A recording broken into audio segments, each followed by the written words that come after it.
जय शिवराय, जय भीम, जय लवजी। काल मंत्रालयाचे सगळ्यांना खाते वाटप करण्यात आले, पण हे RSSच्या BJP पक्षाला हे कळून चुकलेले आहे की आता दलित, मागासवर्गीय, आदिवासी, अल्पसंख्याक यांना आपल्याला घेतल्याशिवाय आपल्याला या भारतामध्ये राज्य चालवता येणार नाही।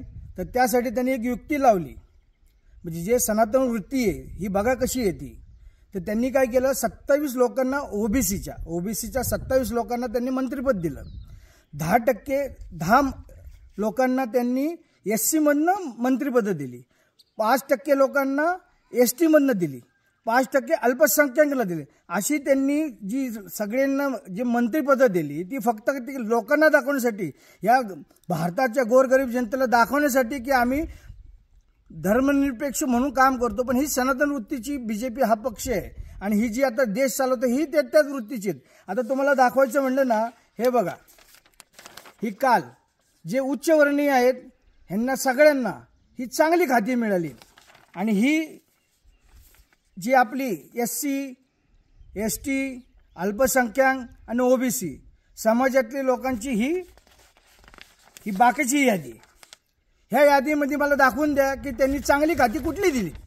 एक सुद्धा खातं चांगलं दिलं नाही, पण उच्चवर्णीयांना त्यांनी सगळी व्यवस्थित खाती दिलेली आहेत। हाच सनातनी जी वृत्तीचा जो BJP पक्ष आहे हे लक्षात ठेवा माझ्या गोरगरीब जनतेला आणि माझ्या महाविकास आघाडीतल्या सगळ्या कार्यकर्त्यांना, मग ते दलित असतील, मागासवर्गीय असतील, अल्पसंख्याक असतील, OBC असतील आणि त्यातल्या त्यात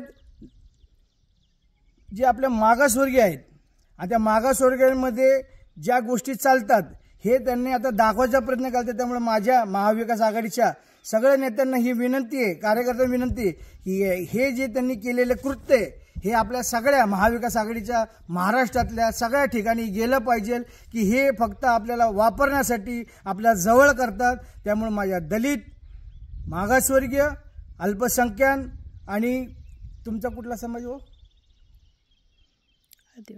आदिवासी समाजातल्या ह्या सगळ्या लोकांनी विचार करायचा की ह्या वेळेस महाविकास आघाडीला जे आपल्या आता येणारे महाराष्ट्राचं सरकार, ह्या लोकांनी सगळ्यांनी एकत्र यायला पाहिजे, अशीच मूठ बांधली पाहिजे। आज वाघबाईंनी पण अल्पसंख्याक लोकांच्या बाबतीत चुकीचे शब्द वापरले, त्यांना या सगळ्यांना जर आता जागा दाखवायची असेल पुनश्च एकदा त्यांना ह्या महाराष्ट्राच्या विधानसभेला जागा दाखवायची, हे लक्षात ठेवा। जय भीम, जय लवजी, जय महाराष्ट्र।